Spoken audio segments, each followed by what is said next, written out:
Praise the Lord. கர்த்தருக்கு ஸ்தோத்திரம். இன்றைய வசனம்,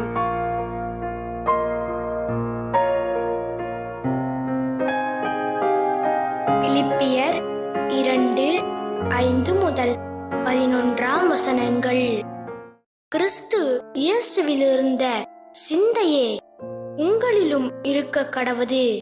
அவர் தேவனுடைய ரூபமாயிருந்தும் தேவனுக்கு சமமாயிருப்பதை கொள்ளையாடின பொருளாக எண்ணாமல் தம்மை தாமே வெறுமையாக்கி அடிமையின் ரூபமெடுத்து மனுஷர் சாயலானார்.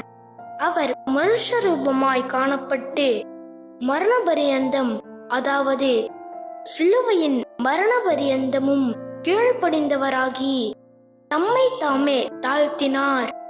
ஆதலால் தேவன் எல்லாவற்றிற்கும் மேலாக அவரை உயர்த்தி இயேசுவின் நாமத்தில் வானோர் பூதலத்தோர் பூமியின் கீழானோருடைய முழங்கால் யாவும் முடங்கும்படிக்கும் பிதாவாகிய தேவனுக்கு மகிமையாக இயேசு கிறிஸ்து கர்த்தரென்று நாவுகள் யாவும் அறிக்கை பண்ணும்படிக்கும் எல்லா நாமத்திற்கும் மேலான நாமத்தை அவருக்கு தந்தருளினார்.